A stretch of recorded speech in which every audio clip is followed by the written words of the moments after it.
If they were all packed this well, I don't think we'd have near the damage that we do in shipping. Okay. Oh boy. All right.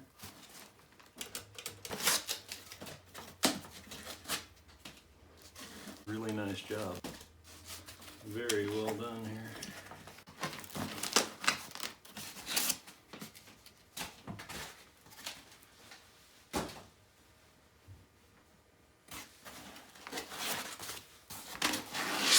Very nicely packed.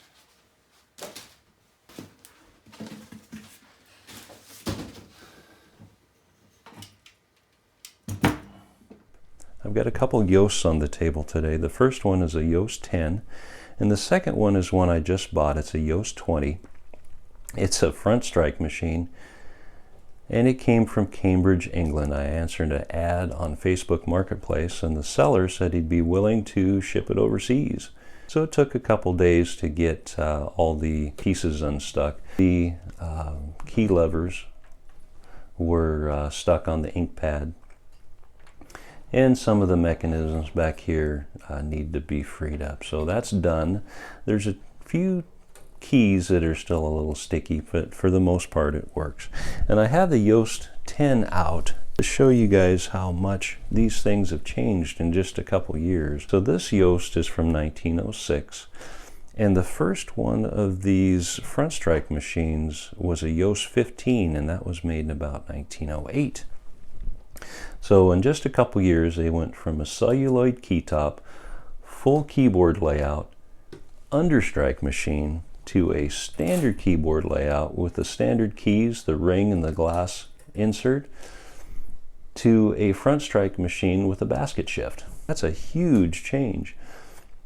This one was made in about 1920, 1921, and it was the last model made before Yost went out of business. So I'm pretty happy to have it. Most of these were sent overseas for some reason. I'm not sure why, but I've never seen one here in the States that had the dollar sign instead of the pound sign. The characteristics that are still the same are the ink pad. They both have an ink pad, and they both have the grasshopper design, which is pretty cool. I didn't realize this had a basket shift until I got it, and it's just kind of amazing the way that works. So I'll hit a key. This is really slow, but it comes up, aligns in the little rectangle there so that it has perfect alignment, and then goes back down. So this is pretty quick. It has a great feel to the keys. They're very responsive. I was really surprised. But that's the design. So it comes off of the ink pad down here, comes up and hits, and this rectangle perfectly aligns everything every time.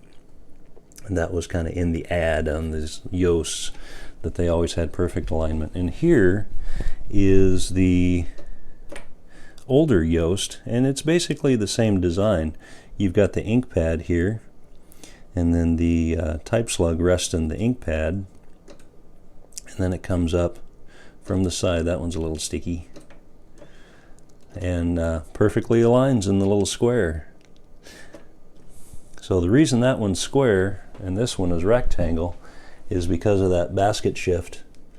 Because of the shift mechanism, you've got two characters on each type slug.